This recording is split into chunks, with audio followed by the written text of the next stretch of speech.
Bonjour à tous et bienvenue dans ce deuxième numéro des Détendus du Cast, numéro aujourd'hui consacré au speedrun avec une invitée spéciale qui n'est pas issue du forum mais que je suis ravi d'accueillir, c'est Tanouk Leduc. Bonjour Tanouk. Salut, comment ça va ? Eh ben, ça va bien et toi ? Ça va bien, merci. On est vraiment ravis de t'avoir parmi nous parce que tu vas vraiment pouvoir nous parler un peu d'un thème que nous on maîtrise pas trop. Et c'était un plaisir partagé. Eh ben, très bien, et notre deuxième invité c'est Louis Canac, vous le connaissez un peu mieux. Salut Louis. Salut, ça va ? Ça va bien ? Il faut quand même dire que Louis vient de se réveiller, qu'il est à Chicago, qu'il est à peu près 6h du mat. J'ai un peu la pâteuse. Le lendemain de soirée hier. Voilà. Ouais, ça fait un petit peu... Il y a le décalage, voilà. Petit décalage. Alors, merci Box d'avoir réussi à le réveiller après l'avoir floudé sur son portable pendant 3 heures. De rien, c'était un plaisir. Et ben voilà, ça me donne l'occasion du coup de présenter Box qui est encore parmi nous, malheureusement. Oui, désolé d'être là. Et le dernier, c'est Carlo Pitt. Salut Carlo. Salut tout le monde, comment ça va ? Bah écoute, plutôt bien. Je sens que vous avez une certaine appréhension là, sur le thème du jour. Un peu. Oui, complet même. Moi, pas du tout. Ouais, mais c'est pour ça, justement, On s'est équipé de personnes compétentes pour combler nos lacunes, parce que je peux vous assurer que je crois que Box et moi, on va finir par faire un pierre-feuille-ciseaux tous les deux dans notre coin. Je vais faire un AVC, moi, à un moment donné. C'est prévu. Donc je pense quand même, avant de lancer les infos du mois, on va présenter un peu plus en détail notre invité spécial du jour. Alors Tanouk, qui es-tu ? Que fais-tu ? Eh bien, je fais du stream dans la vie. Sur Isaac particulièrement, c'est ça ? Oui, sur Isaac particulièrement. Je fais du speedrun, mais je pense que ça se devine, du coup. Tu as également une chaîne YouTube. Exactement, où je fais du streak, mais ça c'est moins intéressant, parce que je n'y arrive pas. mais j'essaye très très Alors, fort. Le streak, c'est pas du speedrun, hein, on est d'accord, c'est plus... Ah non, ça n'a rien à voir. Non. Ça n'a absolument rien à voir. Ça se rapproche plus d'une partie tout à fait normale que du speedrun. Ça va, pas trop d'appréhension d'être parmi nous, c'est bon ? Non, ça va. Eh ben, très bien, on va pouvoir lancer l'émission aujourd'hui avec les infos du mois. Les infos du mois, comme d'habitude, nos recommandations de jeux. Alors avec aujourd'hui, Box, qu'est-ce que tu nous présentes ? Alors, je vous présente The Long Dark. Alors, c'est pas un nouveau jeu parce qu'il est sorti il y a bientôt 2 ans maintenant en Early Access. Mais depuis, il y avait eu un compte à rebours il y a 2 mois sur leur site et aussi sur Steam pour annoncer une nouveauté. Et la nouveauté, c'est qu'en fait, à partir du mois d'août, il y aura un mode histoire sur ce jeu-là. Donc, on a eu un trailer qui nous a présenté un petit peu le mode histoire, qu'est-ce que ça allait être. Parce qu'actuellement, The Long Dark était un jeu de survival, mais c'était un bac à sable complet où il n'y avait rien. On popait au milieu du néant désertique avec des loups et de la neige. Et puis, il n'y avait rien d'autre que survivre le plus longtemps possible. Et là, ils vont sortir un mode narratif avec une histoire où on aura, je pense, des missions pour survivre et toute une histoire à faire sur la durée. Et alors justement sur The Long Dark, Box, parce que les jeux de survie sur ces 2 dernières années, il y en a eu une pelletée sur Steam notamment, et c'était... on savait même plus où aller tellement il y en avait, et il y en avait des mauvais, il y en avait des bons. Qu'est-ce qui le démarque lui des autres ? Pourquoi toi ton attention elle a été c'est long et noir. C'est long et c'est noir, voilà, c'est ça qui m'a plu effectivement. Non, en fait, ce qui est très différent, je trouve, de tous les jeux qui sont sortis, c'est qu'il n'y a pas de zombies, il n'y a pas de monstres, il n'y a pas d'extraterrestres, ou il n'y a pas de je sais pas quoi qui vient te bouffer la gueule. Il y a que des loups, des ours et de la neige. Le plus dur, en fait, c'est de survivre au froid. Même les loups sont pas spéciaux, sont un peu chiants, mais ça va. Mais c'est vraiment un mode où c'est un jeu où t'es tout seul et où tu peux passer 25 minutes à voir que de la neige et de la neige et de la neige et des arbres. Donc c'est vraiment l'ambiance qui est très oppressante par le fait d'être tout seul, et la survie qui est assez bien développée aussi, parce que comme tous les jeux de survie, il faut crafter sa bouffe, il faut crafter sa maison, crafter son feu, crafter son pull, crafter son slip, faut tout crafter quoi. Donc c'est ce côté-là qui m'a vraiment plu. Puis il lui manquait vraiment un mode histoire pour comprendre le monde, pourquoi il est devenu que de la neige partout et comment survivre. Donc c'est un jeu de survie mais qui est très différent de tout ce qui est sorti, les DayZ, je ne sais quoi d'autre. Ok, donc je pense que ça va vraiment apporter un plus quoi. Là c'était juste un bac à sable, c'était un early access, de toute façon c'était juste un bac à sable. Le but c'était de survivre le plus longtemps possible. Donc il n'y avait pas d'histoire, il y avait rien quoi. C'était tu pouvais jouer 10 heures et survivre 10 heures, t'étais content de toi, mais ça t'avait rien apporté quoi. Donc uniquement sur PC, sur Steam ? Uniquement sur PC, sur Steam pour le moment. Je n'ai pas vu sortir sur autre chose. Sur One, apparemment, il va sortir aussi. Une idée du prix? Je crois qu'il est à 19 € actuellement. Après, il est tout le temps en promo. Dès qu'il y a des Humble Bundle ou des promos, il est au moins une fois sur deux. Il est soldé à chaque fois sur Steam, quasiment tout le temps depuis plus d'1 an et demi. Donc, on peut le choper à 10 € facilement. Tanouk, de quoi tu vas nous parler, toi? Donc moi je vais parler du jeu What Remains of Edith Finch, qui est un jeu qui est sorti très récemment. Il est sorti en fin avril, il y a 1 mois, et qui est un jeu d'aventure qui est très très très contemplatif. Du coup je vais pas en parler énormément en détail parce que du coup vraiment le scénario est hyper important dans ce jeu et l'histoire est très très prenante et très très très très importante. Mais voilà, c'est un jeu d'aventure un peu contemplatif où on lit le journal intime de la petite Edith Finch qui nous raconte son histoire et qui va nous raconter l'histoire de sa famille qui est apparemment maudite, on ne sait pas trop, et car elle revient un jour dans sa maison d'enfance dans laquelle elle a vécu pour nous raconter l'histoire de sa famille. En fait, on va suivre comme ça des petites histoires toutes narrées différemment de chaque membre de sa famille. En fait, comment on va suivre l'arbre généalogique de sa famille.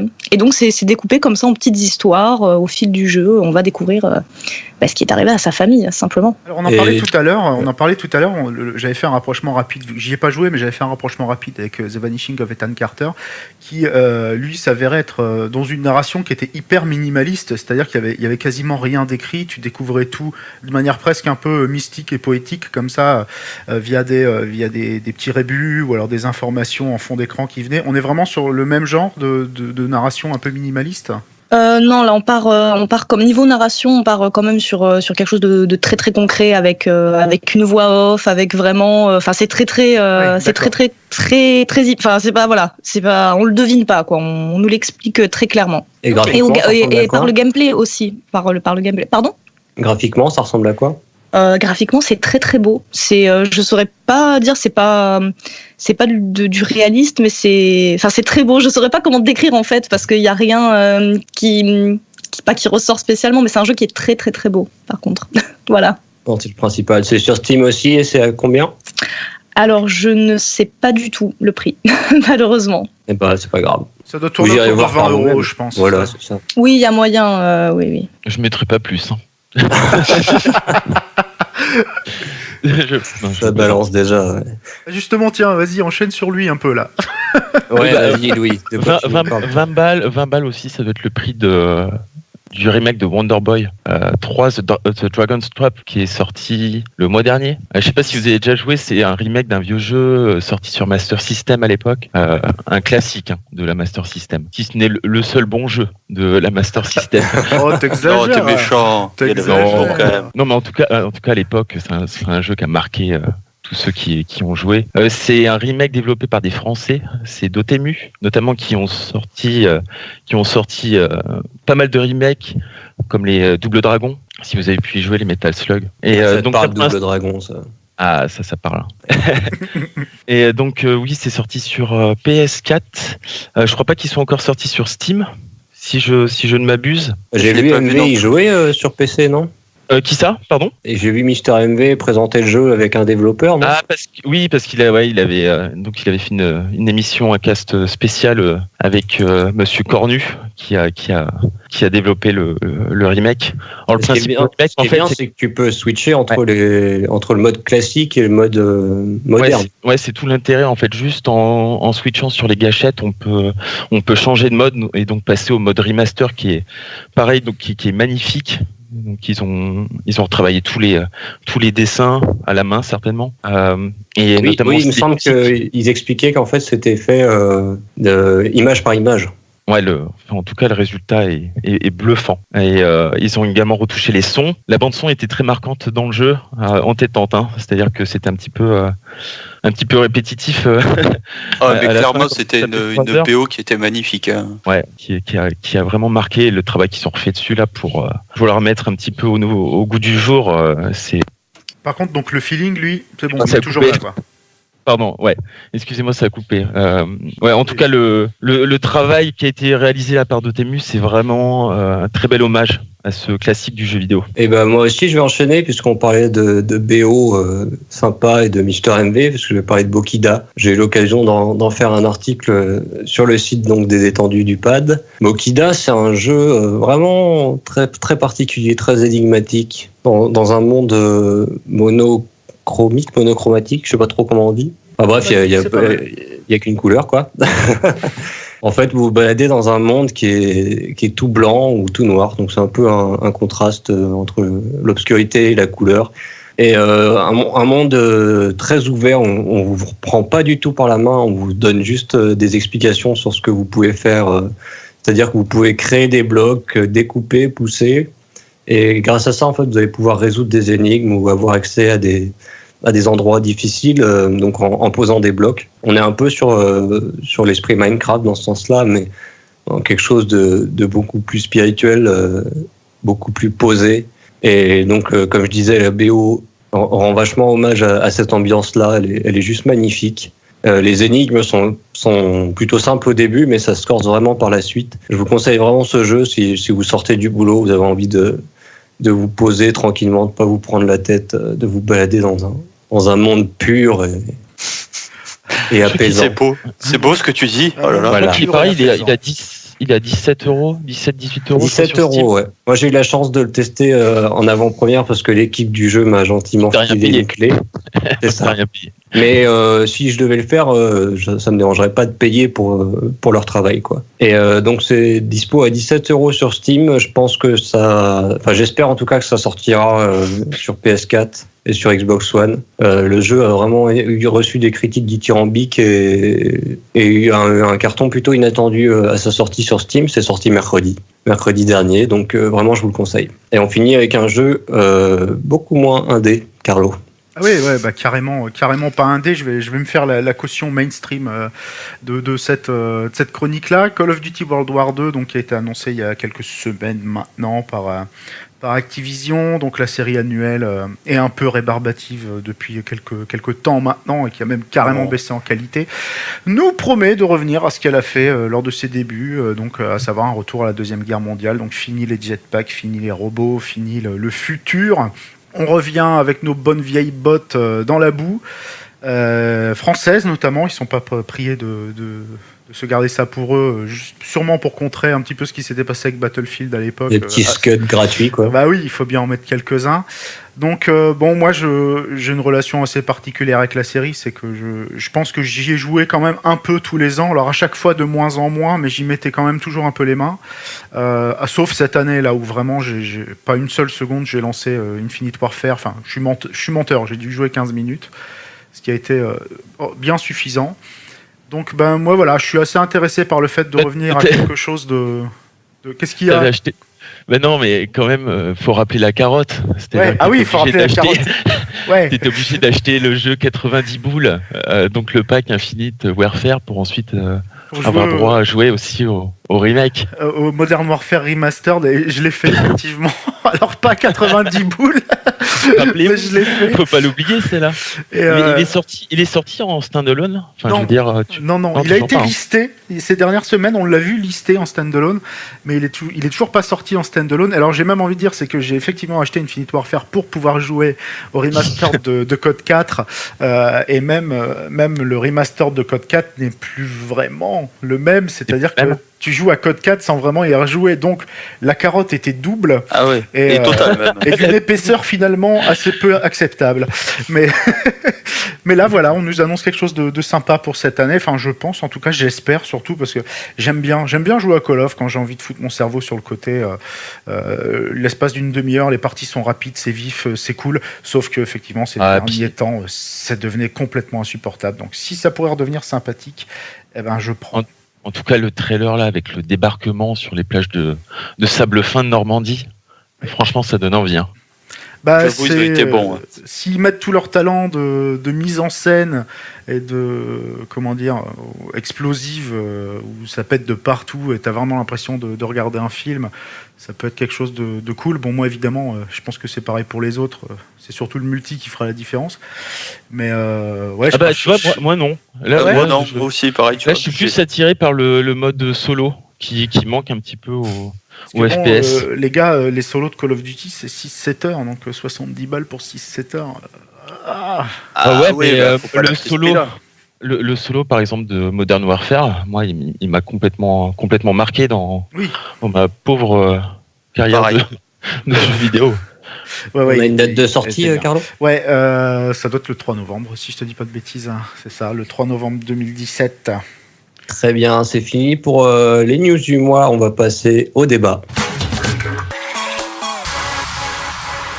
Le débat du jour, je le disais tout à l'heure, ça va être le speedrun. Alors tout d'abord, moi je tenais quand même à vous faire une petite présentation rapide du sujet parce que le speedrun, c'est pas forcément quelque chose qui est connu de tous, en tout cas des passionnés de jeux vidéo. Même dans la communauté des passionnés de jeux vidéo, c'est pas forcément un truc que tout le monde maîtrise. Alors, tout d'abord, je tiens à vous dire que sur le site Nesblog, que vous connaissez sûrement parce que les mecs ont beaucoup contribué avec jeuxvideo.com à une époque, Nesblog donc propose une vidéo d'une demi-heure à peu près qui a été réalisée par Ryan Myop qui présente vraiment tout l'historique du speedrun. C'est vraiment très complet, je vous la conseille. Moi, je vais faire beaucoup plus court. Vraiment, le premier jeu qui proposait du speedrun, donc c'était Doom en 93. Donc, pour rappel, le speedrun, en gros, c'est finir un jeu le plus rapidement possible, tout simplement. Donc, au début, le speedrun s'est composé de petites communautés, vraiment un genre de niche, quoi. Et ça s'est vraiment développé au fil du temps, donc avec Internet, avec l'arrivée de Twitch qui a permis à des speedrunners de caster un peu leur performance. Et puis également les émulateurs qui ont permis de relancer des jeux sur des consoles qui n'étaient pas vraiment faites pour l'enregistrement des vidéos et des temps en speedrun.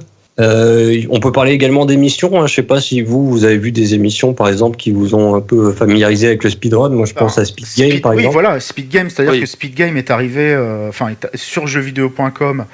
En tout cas, c'est là où Speed Game s'est hyper démocratisé. Je veux dire, le dimanche matin, tu avais des millions de gens se connectant à jeuxvideo.com qui pouvaient regarder le Speed Game, donc animé par Ryan Myop et Cœur de Vandal, et qui nous présentait des performances de gars sur divers jeux.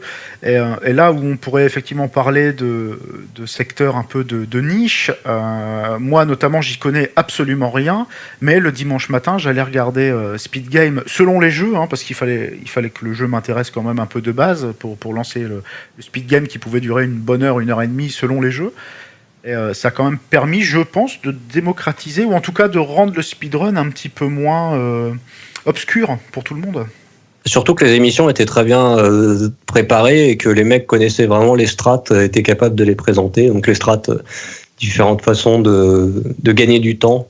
Il y avait une vraie dimension pédagogique. C'est-à-dire que les mecs t'expliquaient les termes, ils te les donnaient, ils dénaturaient pas le speedrun en soi. C'est-à-dire que même, je pense, Tanouk pourra peut-être le dire, Loulou aussi, si tu es un aficionados de speedrun et que tu regardes Speed Game, tu te sens pas trahi, et pourtant la vulgarisation est suffisante pour permettre aux gens qui n'y connaissent rien de comprendre un peu ce qui se passe. Ouais, et puis en plus, ils invitaient, la communauté française de speedrunners est très riche. Donc en général, ils avaient les recordman du monde qui présentaient leur jeu, leur run en direct, donc expliqué par le meilleur. Donc forcément, le contenu était de qualité, quoi. Ça manque énormément, je trouve, cette émission depuis qu'ils ont. C'est vrai. Qu'ils ont arrêté.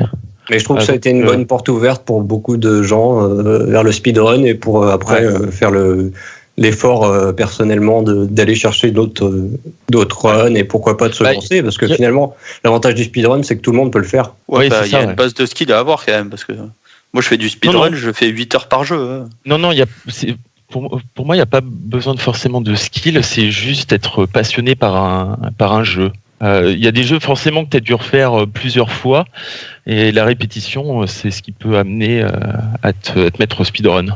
Ouais, après il y a aussi beaucoup de patience parce qu'il faut apprendre les patterns, c'est très, entre guillemets, pour un côté jeu, après on rentre plus dans le débat là, mais pour un côté jeu, c'est quand même très rébarbatif et, enfin pour moi, c'est très rébarbatif et très contraignant d'apprendre des patterns, de connaître le jeu par cœur pour le faire le plus rapidement possible.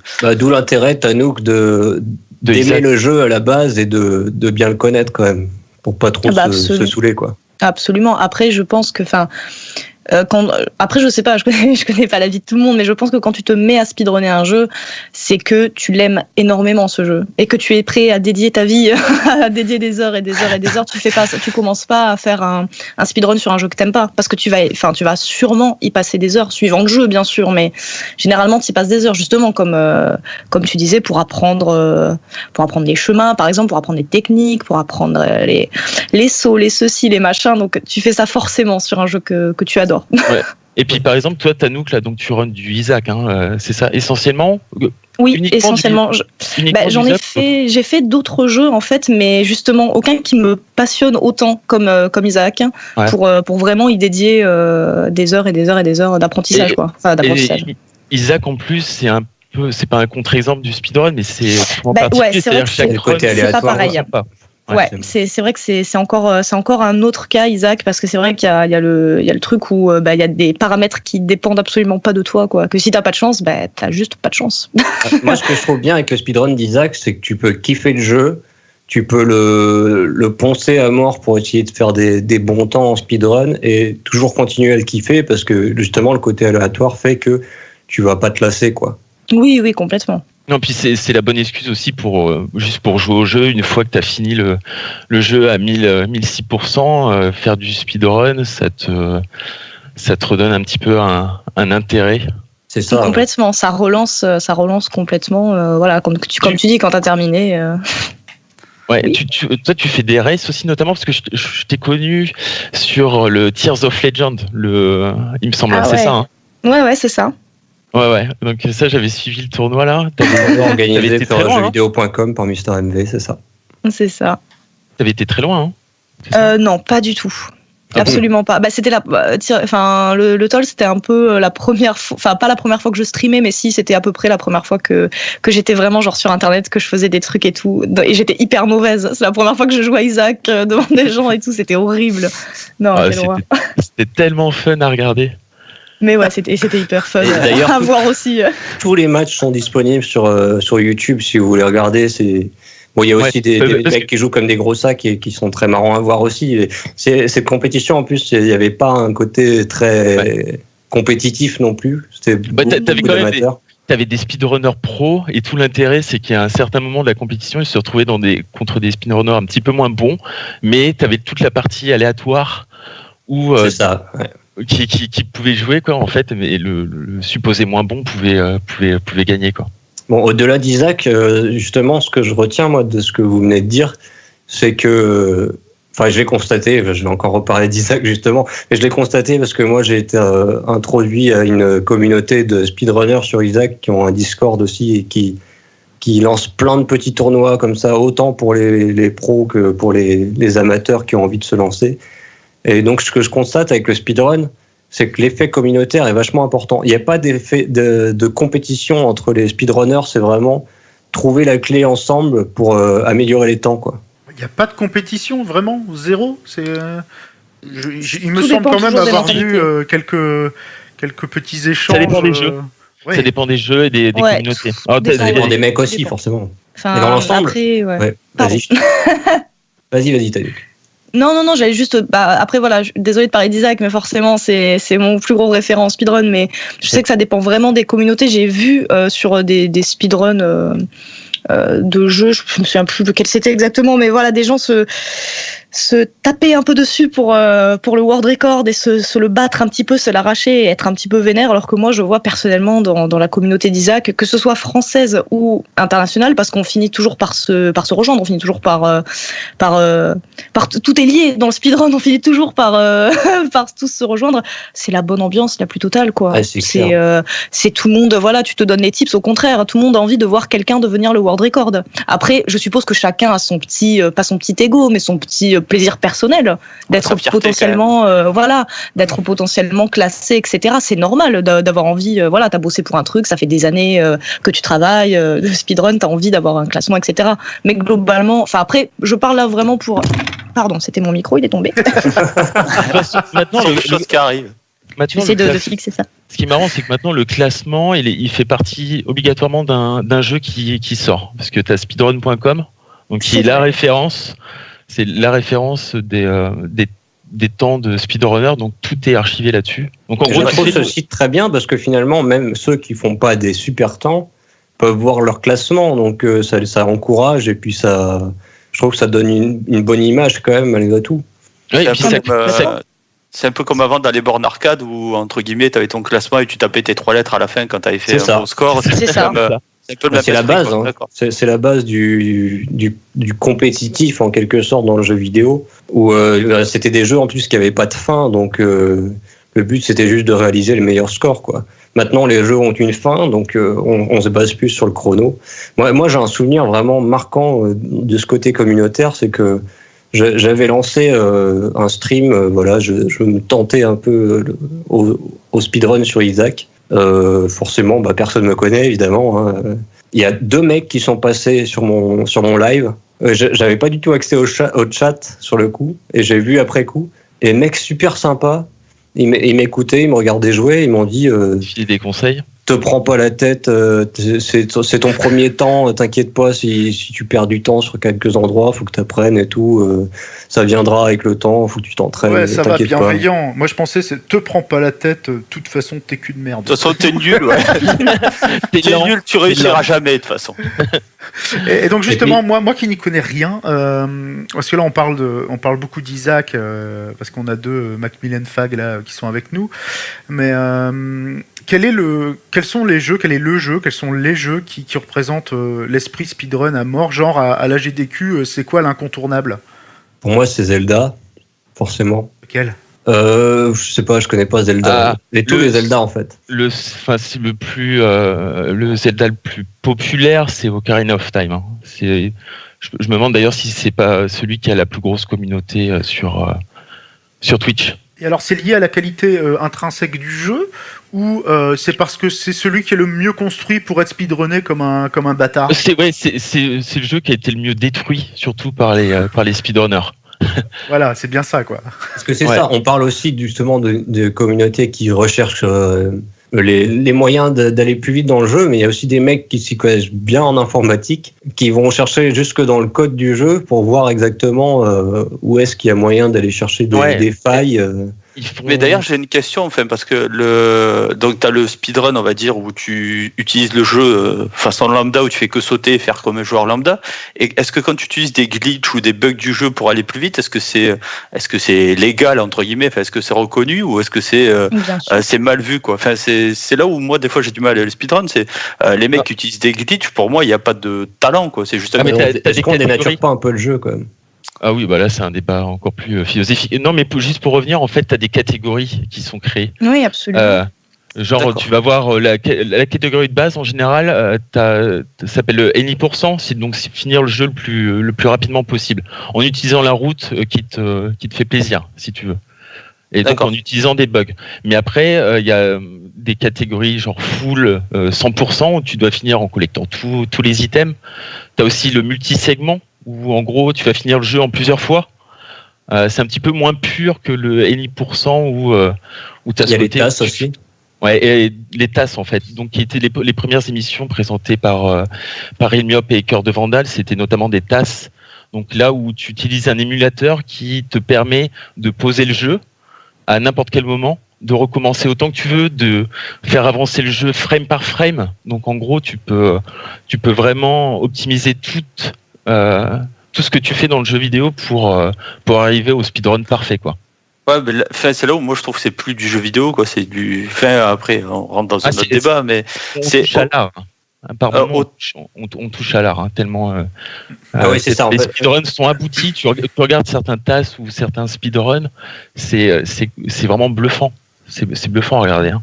Je pense qu'en fait, moi, si j'essaie de me mettre à la place de Box, quand t'entends le mot glitch, tu te dis c'est forcément un truc, c'est du cheat, c'est facile, ça facilite le truc quoi. Mais en fait, si tu regardes vraiment les mecs genre qui sont capables de finir un Zelda en 17 minutes, alors évidemment ils glitchent le jeu, mais il faut un tel niveau de maîtrise pour le faire et pour vraiment pas perdre les quelques secondes qui te permettent d'avoir le record, que ça reste quand même vraiment des performances incroyables quoi. Ouais, non, après la performance, je remets pas en cause la performance. C'est vrai que utiliser des glitches, c'est pas forcément très simple. C'est même des fois beaucoup plus compliqué que le jeu en soi. Mais c'est juste que autant voir un run de Binding d'Isaac où entre guillemets ça respecte le jeu de base sans utiliser de bugs, ça peut être très beau parce que le mec saute toujours au bon moment, il connaît tous les patterns et tout, il gère le jeu, il le dose. Autant, oui, connaître les glitches c'est bien, mais ouais, finir un Zelda en 17 minutes, pour moi, c'est dénaturer quand même un peu le Zelda, quoi. Zelda en 17 minutes, c'est une hérésie. Non, parce que t'as l'utilisation de glitch à outrance, mais t'as d'autres jeux où c'est vraiment de la performance pure. D'accord. C'est-à-dire, c'est maîtriser un jeu pour, au final, te sortir un speedrun. Ça prend beaucoup de temps par moment. D'ailleurs, combien de temps vous mettez pour préparer un run, quoi? T'as toi, quand tu fais une run, en général, c'est 20 minutes, c'est ça? Ouais. Par personnage? Ouais, alors 20 minutes, je vais pas dire que c'est pas top, ouais. Mais on va dire que 15 minutes, c'est correct. Et combien de temps pour la préparer? Parce que pour faire 15 minutes, il y a combien de taf avant, combien d'heures passées à maîtriser le truc? Ah, mais il n'y a pas de...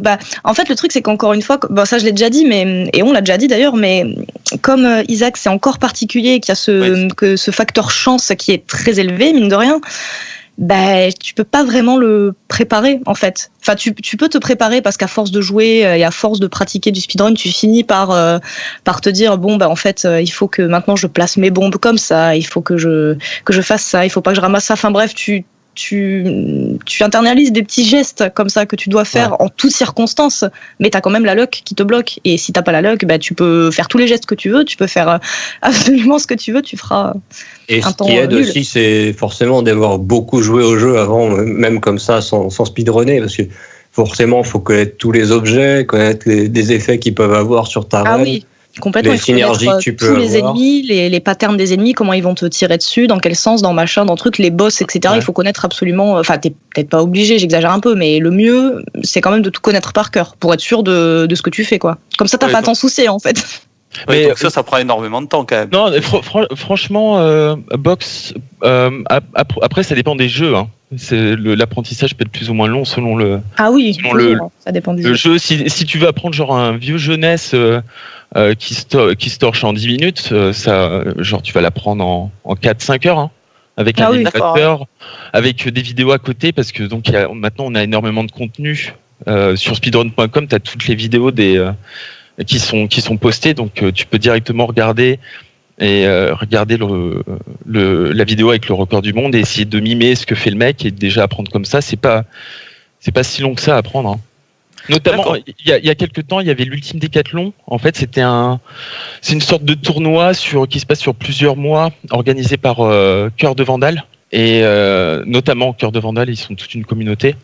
Et donc, en fait, t'as une liste, t'as 10 jeux à apprendre sur une période, sur 6 mois, je crois. T'as 6 mois pour apprendre. En fait, toute la communauté se met à partager les vidéos, des tricks pour apprendre le jeu. Et au final... au bout de 2-3 mois, tu maîtrises peut-être 5-6 jeux sans trop de problèmes, hein, en y jouant 2-3 heures par jour. D'accord. On n'est pas loin de l'aliénation quand même des fois quand tu essaies de tout retenir. Ouais. Il y a ce côté collectionnite aussi. C'est-à-dire que t'as un petit peu un côté... c'est excitant d'apprendre à maîtriser plusieurs jeux. Et comme, je change un peu de sujet, mais comme sur les League of Legends ou les Counter-Strike ou autres, où il y a des tournois, où il y a des LAN, où ça passe à la télé, etc. Est-ce qu'il y a aussi des events comme ça dans le speedrun ou IRL, où il y a 5-6 speedrunners sur un écran géant avec 20 gugus derrière qui regardent? Il y a la GDQ et la SGDQ, donc qui ont lieu tous les 6 mois, en fait, la SGDQ en hiver, en janvier, et la SGDQ en juillet. C'est où Donc ça SGDQ Summer Games Done Quick et HGDQ Awesome Game Done Quick, voilà. C'est où? C'est aux États-Unis? C'est ça dure 7 jours, 24 heures sur 24, des speedrunners qui enchaînent des jeux comme ça pendant 1 heure, 2 heures, 30 minutes. Le prochain, c'est en juillet. Et c'est du 2 au 9 juillet. Ouais. Et il y a combien de morts cérébrales? Je voulais y aller sur place là. C'est à Minneapolis, je crois, c'est ça, dans le Minnesota. C'est ça. C'est extrêmement populaire. C'est même l'événement, je pense, qui a popularisé le speedrun, notamment sur Twitch. Et en France aussi, grâce au restream français mené par Mr. MV. Ouais, maintenant c'est organisé par l'équipe du French Restream. C'est ça. Il restream d'ailleurs d'autres événements. Là, il y a la semaine dernière, il y avait le RPG Limit Break. Donc il y a d'autres marathons autres que l'Awesome Games Done Quick. Il y a le RPG Limit Break, c'était un marathon de jeux RPG. Donc des jeux, tu vois, speedrunner qui durent 10 heures, 10-12 heures. Ouais, speedrunner RPG, c'est impossible, quoi. Xeno, hein? Ah ouais. Speedrunner RPG. Le mec rempli de passion. Malade. Ah ouais. De malade à apprendre.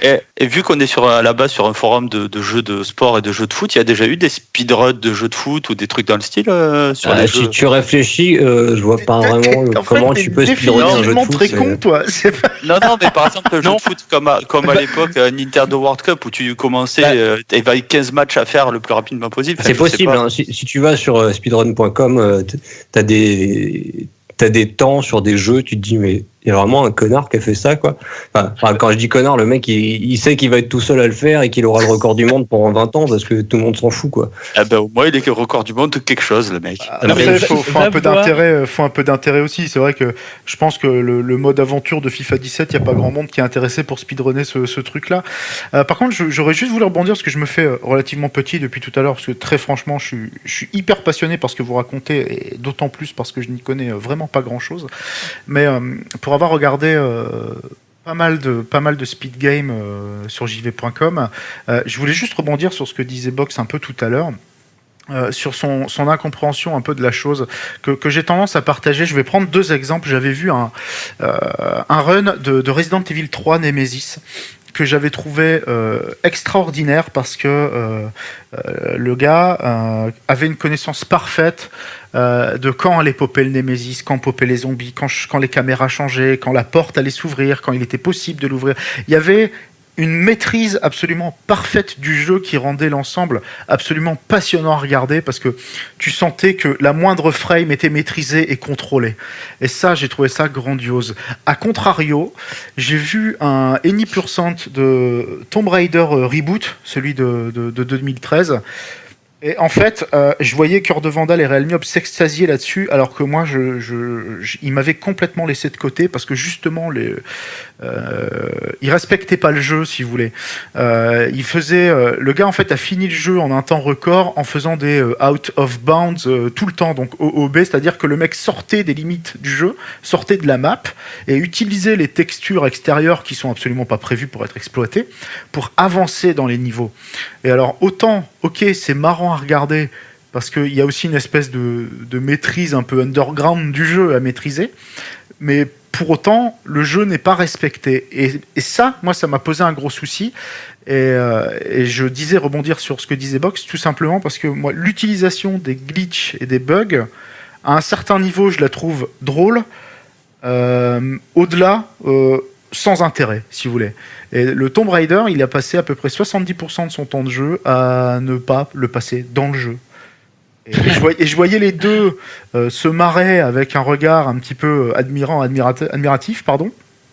Alors que moi, je me disais, mais putain, je vois pas l'intérêt. Je vois juste pas l'intérêt. Ouais, t'as le côté artistique de la performance. Ouais, artistique des bugs. Ouais. Bon, après, d'ailleurs, Box, je pense que tu seras assez amusé de savoir qu'un mec a réussi à finir Skyrim je crois en une demi-heure, un truc comme ça, justement, en faisant que des out of bounds. Il est incompréhensible, speedrun de Skyrim. Mais c'est chaud. Mais là, je suis en train de regarder. Quel est l'intérêt Là, c'est là où moi je veux comprendre. Alors, je juge pas, je veux vraiment comprendre. Quel est l'intérêt d'en arriver là dans un jeu? Et ça, je pose la question à Tanouk et à Louis. le finir le plus vite. Voilà, j'allais dire strictement pareil, c'est que le but, ça reste du speedrun. Alors ok, on a créé des catégories différentes pour ceux, je sais pas vraiment pourquoi on en est venu à créer des catégories différentes. Peut-être pour voir de quelle manière on pouvait battre le jeu, rapidement, de plein de manières possibles, mais ça reste du speedrun. Donc le but, c'est d'aller vite. Et donc si par aller vite, il faut sortir du jeu, tout casser, etc., ça s'appelle du speedrun, hein. Donc il faut aller vite. D'accord. Après c'est une performance quoi. Le but c'est de faire la plus folle possible quoi.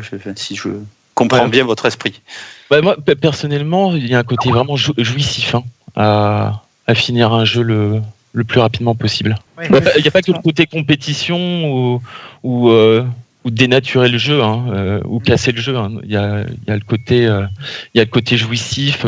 Par exemple du Hotline Miami quand à un certain moment tu arrives à tellement maîtriser, tu vois, les maps et à la torcher en une fois sans mourir. Enfin, t'as vraiment une petite exaltation quoi. Moi là-dessus, je suis parfaitement d'accord. Je suis parfaitement d'accord sur le fait que je trouve admirable la maîtrise complète d'un jeu et qu'à partir de là, on souhaite le faire le plus rapidement possible, effectivement, pour faire un temps. Pour moi, ça relève de la performance. Et ça, je trouve ça génial à regarder. Là où vraiment je me détourne de cette pratique, si tu veux, c'est lorsqu'elle en vient à ne finalement plus profiter ou maîtriser du jeu concerné, mais simplement l'exploiter dans ses plus grosses failles pour faire un temps. Et là, tu ôtes toute notion de plaisir. Ouais. En plus, ça relève du any%, parce que le any%, c'est de finir le jeu le plus vite possible en utilisant tous les bugs et glitches possibles. Et en plus, c'est la catégorie la plus populaire aujourd'hui du speedrun. Je me trompe ? Le any%, c'est ce qui revient le plus. Ouais. En général, c'est le any%. Après, tu as selon les différentes catégories de difficulté du jeu. Ouais. Selon, tu vois, le jeu, tu peux le finir en facile, en intermédiaire ou autre. Mm-hmm. Donc, déjà, tu as des catégories qui sont inhérentes au jeu auquel tu joues, quoi. D'accord, ok. Et c'est aussi pour ça qu'il y a l'intérêt aussi d'avoir plusieurs catégories, 100%, any%, comme ça. Chaque spectateur, il trouve son intérêt, quoi. Sur speedrun.com, en fait, tu peux créer la catégorie que tu veux, Quand tu vas sur la page d'un jeu, tu vois toutes les catégories qui sont déjà créées à disposition. Donc tu peux uploader ta vidéo et la mettre. Moi, je joue ce any% dans cette catégorie-là, quoi. Donc t'es déjà classé, t'as déjà un environnement. Mais c'est vrai que moi, je rejoins quand même Carlo sur ce point-là. Quand t'aimes vraiment un jeu, est-ce que forcément t'es un peu fasciné de voir un mec le finir super vite, mais en même temps t'es un peu dégoûté qu'il en fasse sa chose à ce point-là, quoi. C'est sale. C'est sale. Je sais pas, moi encore une fois, je trouve ça magnifique. J'ai vu ça sur quelques jeux. Alors j'ai fait pas mal de Resident Evil en speedrun parce que j'aimais bien la série, notamment sur les 3 premiers. Et je trouvais ce qui était fait vraiment top parce que et encore, Resident Evil, t'es pas sur une série qui a une vraie nécessité de timing où tu dois sauter à la frame près. Là, je pense que ça doit vraiment devenir carrément génial lorsque tu es sur un jeu à réflexe. Louis parlait de Hotline Miami. J'ai jamais pensé à regarder des speedruns de Hotline Miami, mais ça doit être. Pour le coup, ce jeu, je le connais. Je le maîtrise un petit peu, beaucoup moins que toi, Loulou. Mais les speedrunners de Hotline, oulala. Il y a quelques bugs qui permettent de skipper complètement des avec les masques notamment, je crois. Tu peux tuer le jeu. Il y a énormément. Tu peux flinguer le jeu. Non, pas flinguer le jeu, mais il y a des niveaux que tu peux complètement skipper en utilisant des bugs.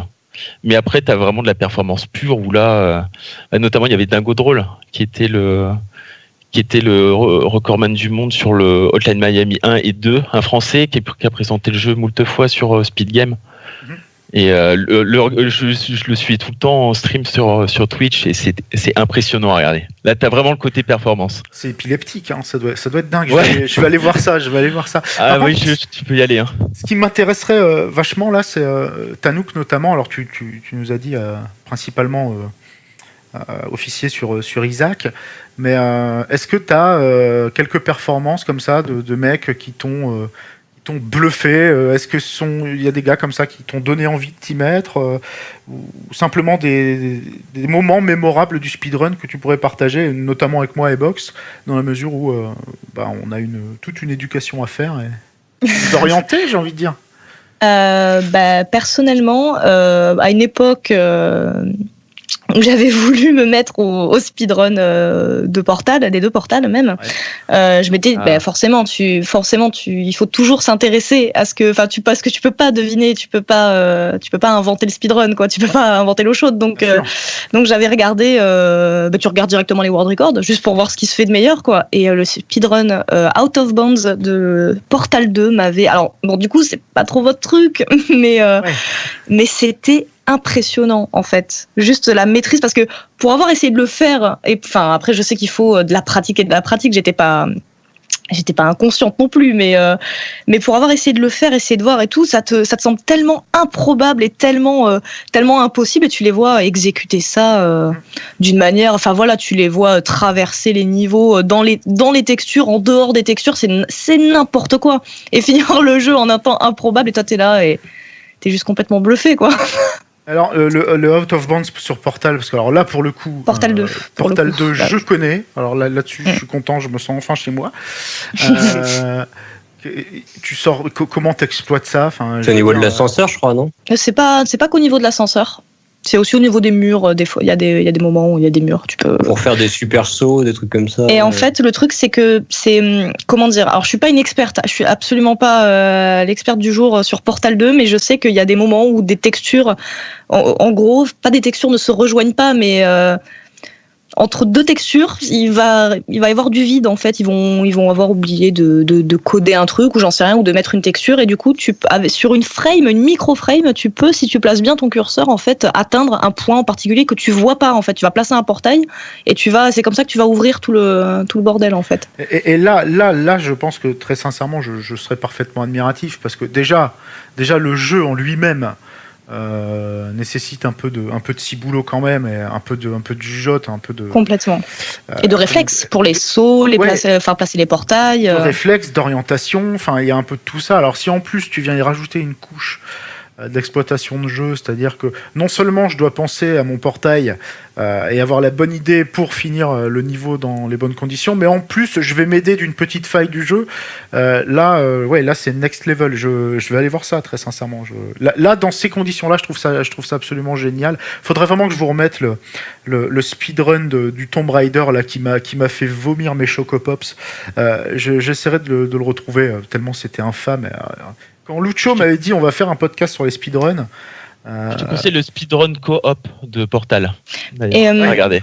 Ouais, j'allais dire justement en parlant de... Parce que le speedrun Out of Bounds de Portal 2 est assez... Enfin, je dirais pas que c'est Gerbotron 2000, mais au bout d'un moment, ça va tellement dans tous les sens que t'as un peu la nausée, tu vois. Et il y a une catégorie justement qui est No Out of Bounds, que moi dans laquelle j'avais essayé de faire parce que j'arrivais juste pas à sortir du jeu, je n'arrivais pas à passer entre les textures et j'avais pas la foi de me dédier autant à ça, en fait, simplement. Et par contre, le speedrun, comme on dit, inbound, enfin dans les limites de Portal 2 est hyper intéressant. Bien que à l'envers, parce que du coup tu le fais avec des sauts accroupis à l'envers, et donc tu passes tout le jeu de dos, mais il est quand même très très intéressant parce que pareil, la rapidité de l'exécution, en fait, tu les vois, hop, je place un portail, je me retourne, je saute, je fais ça, tu dis non mais j'ai pas les réflexes, moi, calmez-vous, je peux pas, moi, c'est pas humain. On va pouvoir clore un peu sur ce débat. J'aimerais qu'on finisse un peu.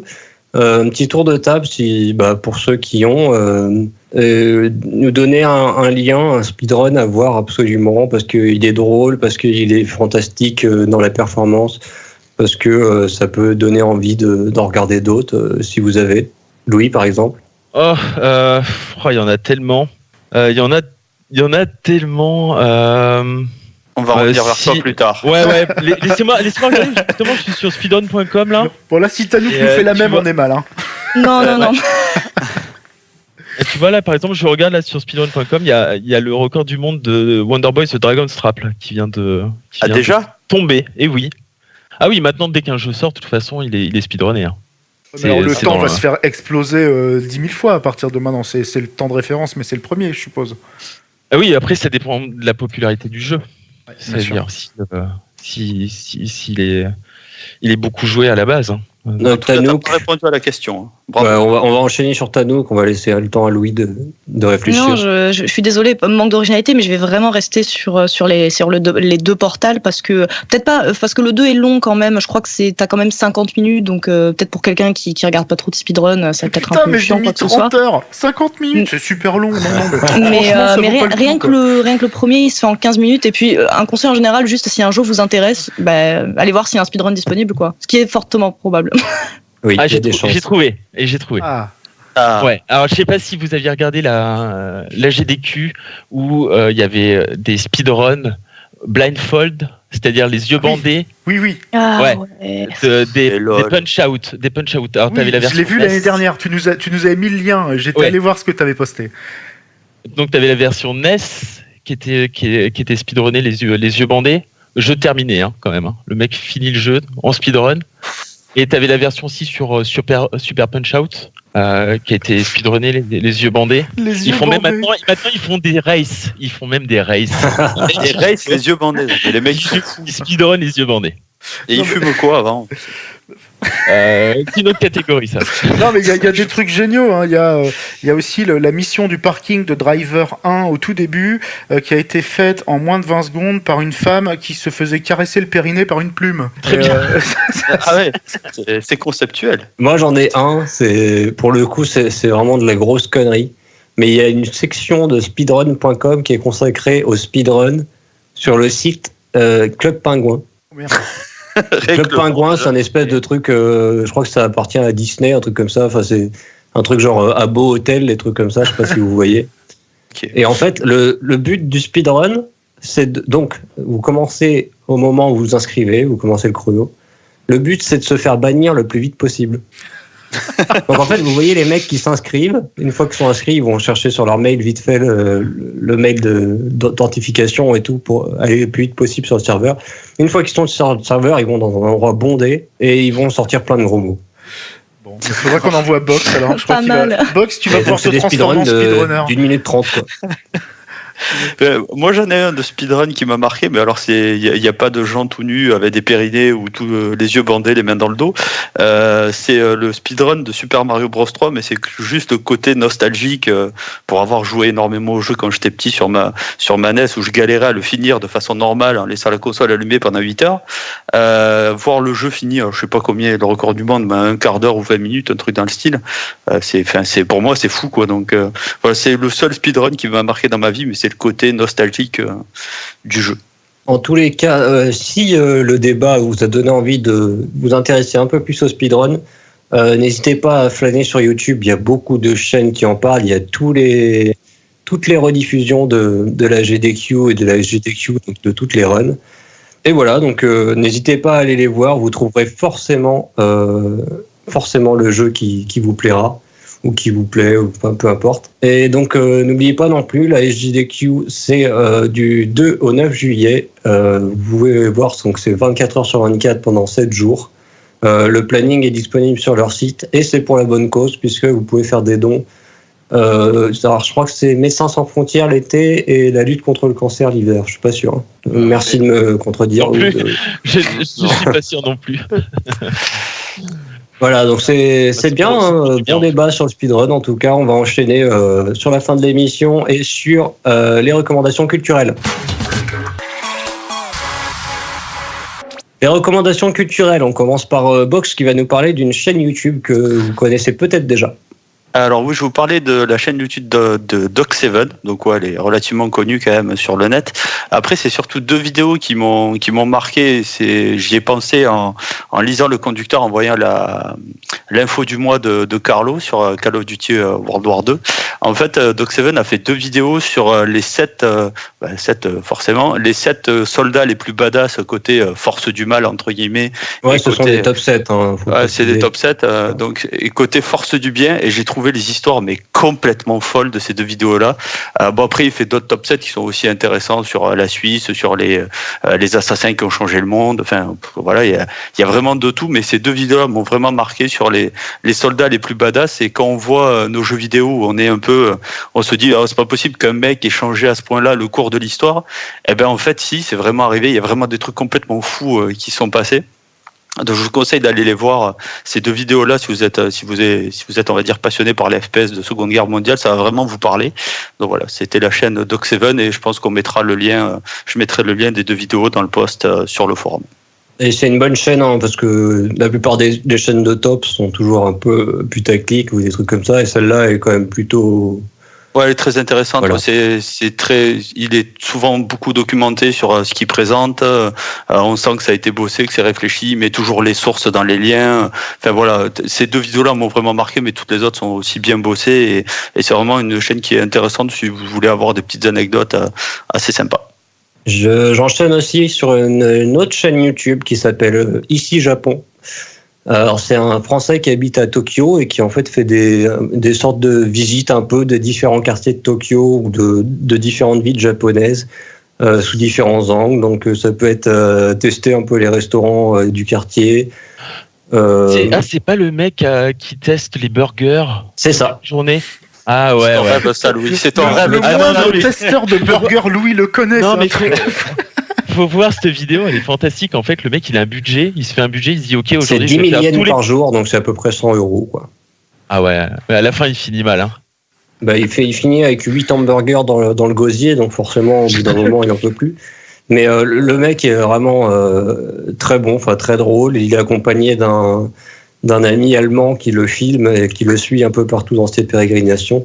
Je trouve que c'est une chaîne parfaite. Moi, je suis pas spécialement attiré par la culture japonaise de base. Enfin, je vais être cliché, mais je suis pas spécialement manga. Je suis pas Miyazaki. Je suis pas musique japonaise. Enfin voilà, ça m'attire pas du tout. Et là, en fait, il m'a vraiment donné envie d'aller là-bas parce que il fait tout ce que j'aime. Il fait découvrir un pays par la culture, par la langue, par la bouffe. Concrètement, je trouve que c'est les meilleurs moyens de s'intéresser aux cultures étrangères. Donc, allez voir cette chaîne. Et en plus, le mec, il est chef d'entreprise au Japon et il a une boutique en ligne qui vend des bonbons japonais et d'autres snacks, d'autres conneries dans le genre. Donc, son site, je vais pas le donner pour pas faire de pub non plus, mais j'ai commandé des bonbons sur son site et ça vaut le détour, franchement. Mais si, mais le lien, non? La boutique s'appelle Candy-san, tout simplement. Et c'est vraiment pas cher en plus. Tanouk, toi, tu vas nous parler de musique. Oui, voilà, moi ça va être court. Je vais vous dire d'aller écouter Shikantaza. Désolé pour la prononciation qui est probablement mauvaise, mais c'est le dernier album de Chinese Men en date. Enfin, il date de 3 petits mois quand même, mais c'est le dernier. Et il est très beau. C'est quoi le genre musical Chinese Men? C'est du hip-hop principalement, mais un peu électro. Enfin, pas énormément, mais voilà, c'est du hip-hop électro. Français. Français, absolument, oui, c'est vrai. C'est français. Comme son nom C'est l'indique. français, madame. Carlo Pitt, déception. Grosse déception. Lance, RC Lance. Ah putain, ouais, non, tais-toi. Ah, tais-toi. Butin bien. Non, Alien Covenant que je suis allé voir la semaine dernière. Déception, oui. Déception totale, non. Je suis un peu déçu en fait parce que Ridley Scott fait de Alien. J'ai l'impression qu'il a entrepris un travail de sape ces derniers temps pour enterrer Alien et en empêchant tous les autres qui potentiellement pourraient avoir de bonnes idées de les mettre en application, notamment Alien 5 qui devait être fait par Neil Blomkamp, qui est pour moi un des réalisateurs les plus en vogue et que j'adore, qui a fait notamment District 9, Elysium et Chappie. Et 3 films que j'ai vraiment adorés. C'est autre chose qu'Amélie Poulain, c'est sûr. Ouais. Et pour en revenir à Alien Covenant, ouais, je suis déçu parce que déjà, alors faut pas que je spoil surtout, mais le film, il doit pas s'appeler Alien Covenant puisque très clairement c'est Prometheus 2 et rien d'autre. Il a pour lui de trouver sa place quand même dans la timeline Alien et je trouve, valoriser un petit peu quand même Prometheus, qui a eu un peu de mal à vivre par lui-même. L'arrivée de Covenant vient ramener un petit peu d'intérêt à ce qu'on vit dans Prometheus.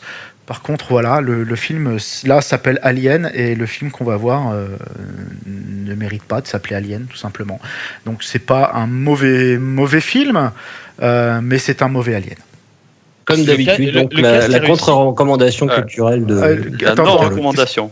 Il y a une question qui a été perdue. Non, oui, j'ai une question, s'il te plaît. Ouais, est-ce que le cast est réussi? Parce que moi, j'ai vu de très loin là, la nouvelle héroïne. Non, elle te parle ou pas? Non, elle me parle pas. Elle parle pas grand monde. Elle est affreuse, okay. Elle est infâme et en plus. Je voulais ton avis là-dessus. Ouais. Non, mais et en plus, je vais te dire, ils la mettent en valeur alors que finalement, le personnage principal de Alien Covenant, c'est Michael Fassbender. C'est pas du tout cette femme.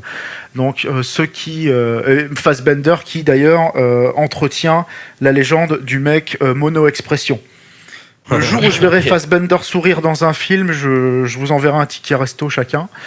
Mais c'est pas près d'arriver. Bref, lui, il est égal à lui-même. C'est-à-dire que tu le vois jouer dans Alien, tu le vois jouer dans Prometheus ou tu le vois jouer dans Assassin's Creed. Il n'y a que le nom qui change, la partition reste la même. Et cette nana-là, rien n'a été fait pour qu'elle devienne la nouvelle Ripley. Hein, vraiment pas. Louis, voilà. Tu nous parles de quoi, toi? J'ai pas trop préparé, mais en recommandation culturelle. Ouais. Koh-Lanta, un petit peu les boules. Alors on va passer un peu les boules. Sandro s'est fait dégager alors que c'était le stratège de la saison. Sans déconner, par Clémentine. La petite saleté là, c'est pas possible. Il faut qu'il dégage. Comment tu peux suivre Koh-Lanta à Chicago, sérieux? Non, mais laissez-le, c'est grand ce qui se passe là. Je me fais spoiler en plus par Denis Brognard tous les vendredis sur Twitter. Il me spoil la chute de l'émission. À chaque fois, non, je regarde les replays. Je suis Koh-Lanta depuis toujours. Je trouve que c'est un programme extrêmement intéressant à regarder, très riche en humanité. Et très propice à YouTube Poop, hein, donc ça vaut le coup. Eh bien, c'est tout pour cette émission. On vous remercie beaucoup de nous avoir suivis. Merci à toi, Tanouk, de nous avoir gratifié de ta présence. C'était très sympa. Eh ben, c'était très sympa. Tu reviens quand tu veux. Ce sera avec plaisir. Et d'ailleurs, je crois que notre ami Tanouk a une chaîne YouTube et une chaîne Twitch. N'hésite pas, vas-y, c'est ton moment là. Fais-toi. Non, mais globalement, j'ai le même blast partout. Donc, que ce soit sur YouTube ou Twitch, Tanouk le Duc, et je devrais apparaître à un moment donné. Bon, bah, nous, on est N2OK dans ce cas-là. C'est ça, c'est bien de le préciser. Et le Duc, comme ça se prononce, enfin voilà, LUDUC. De toute façon, vu le nombre de gens qui nous écoutent, tu auras 4 mecs grand max qui vont t'ajouter. Nous, on est sur forum.détendudupad.com. Ça, c'est le forum. Et détendudupad.com, c'est le site internet avec tous les articles qui sont sortis récemment. N'hésitez pas à venir nous voir. Détendu avec un S, n'oubliez pas. On a également un Discord si vous voulez nous rejoindre pour jouer avec nous sur PC ou trouver d'autres joueurs, peut-être sur PS4, mais il y en a de moins en moins. On est disponible sur SoundCloud, sur iTunes, sur toutes les autres plateformes de podcast si vous voulez écouter ce podcast et les précédents. On est également présent sur YouTube. Voilà, c'est tout pour nous. Merci de nous avoir écoutés. À la prochaine. Salut tout le monde. Salut tout le monde. Bye.